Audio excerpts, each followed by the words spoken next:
Right, welcome back, and time now for us to get into our regulars. Let's start with our question of the day as we continue to speak to our newly appointed ministers in their new portfolios, just to get a sense of what it is that their vision is, and of course also look at some of the potential problems in those portfolios. Yeah, looking forward to this conversation. So, and we're looking forward to your comments on it as well. So, what changes would you like to see in the public works and infrastructure sector following the appointment of Dean McPherson as the Minister of the Portfolio? So, that's who our guest is in the next hour. We want to hear from you, and public works and infrastructure are under the spotlight at Morning Live SABC. And the voice notes as well. Love those, don't we, SK? Yeah, and of course, here's the number, 078-459-1897. So looking forward to that conversation with Dean McPherson, because, you know, when we talk about kickstarting this economy, often we look to infrastructure development and how that can actually go a long way to getting South Africans working. So let us know your thoughts. Right. Time to get into those papers. Let's do it. All right, let's go for it. Business Day up first. You got that one? Yeah, I've got this one. So there's the front page of the Business Day. SARS lays bare a lack of capacity in customs. Now, lack of manpower cited in the case against Richards Bay Coal Terminal.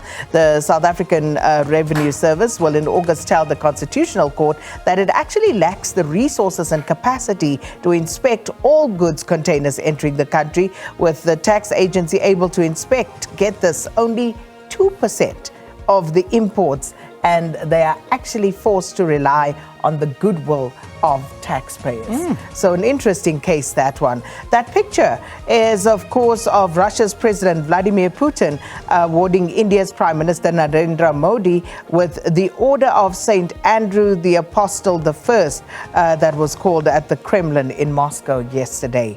Also, Saab loses 1 billion rand on its stake in African Bank. The South Reserve Bank took nearly 1 billion rand write-down charge on its stake in African Bank Investment Holdings, valuing the entire rescued lender at about 7 billion rand and underscoring a more cautious outlook on estimated cash flows. All right, so that's the front page of the Business Day. Let's get into the front page of the Star now. And SAPS elite gunning for kidnapped syndicates. It's a massive story. Do you remember last week or the week before? I think it was the week before. We did a focus on kidnappings because they are spiking all over the country, and it's a great worry. Well, we also had the story in our news. Special task force team takes down more ransom seekers after a shootout ensues, and the SAPS has assured citizens that it has the necessary expertise and capabilities to intercept and take down syndicates involved in kidnapping where ransom demands are made. This comes after the SAPS's elite special task force unit rescued 2 victims of kidnapping at an informal settlement in Crystal Park, Ekurhuleni, on Monday. It was a man aged 64 and another aged 34. Both were kidnapped while driving along Pitfontein Road in Crystal Park. There are so many of these stories doing the rounds. Kidnapping is on the rise. I've heard some analysts saying it's become the new cash in transit heist because it's just become so prominent at the moment. Another one, the big picture, ex-speaker to face the music in High Court. So the corruption case of former National Assembly Speaker Nosiviwe Mapisa-Nqakula has been moved to the Gauteng High Court in Pretoria, with her first appearance scheduled for October the 16th for a pre-trial conference to pave the way for the trial. And finally, Hlophe's call up to the JSC draws ire, as you can see yesterday. Umkhonto Wesizwe party leader in Parliament, Dr. John Hlophe, among MPs serving as a representative in Parliament on the JSC. So lots of objections coming in, particularly from the DA, Freedom Front Plus and ACDP. Right, the Citizen this morning going with We Want Justice. The Life Esidimeni Inquest report, which will detail the failures that led to the deaths of 144 mental health patients in 2016, will be released today. But the families they left behind will relive the tragedy as they seek justice for their loved ones. And a picture there of Christine Ngumalo, who's been at the forefront, very vocal on the part of survivors here. Also, impeached Tlhophe bounces back.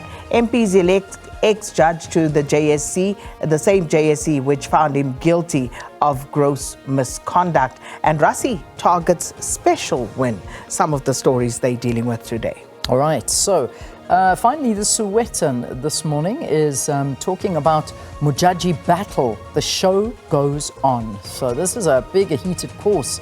Text messages between Bolobedu Royal, Dr. Motshekga, and filmmaker Duma Ndlovu reveal heightened tensions ahead of the court application to interdict the Queen Mojaji series. The court finds no urgency in the matter, as family took months to legally challenge the production. So they say, just little quotes there from Duma in one of those messages. The unfortunate part, Dokotela, is that you are the first person we called when we were asked to do the project, and you gave us the runaround. The response from Dr. Motshekga: I do not believe that the professional integrity of a top journalist like yourself should be challenged in a court. So those are just some of the messages between the two.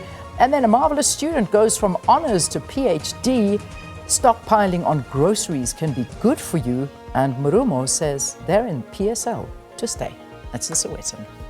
And don't forget our very own SABC website, www.sabcnews.com.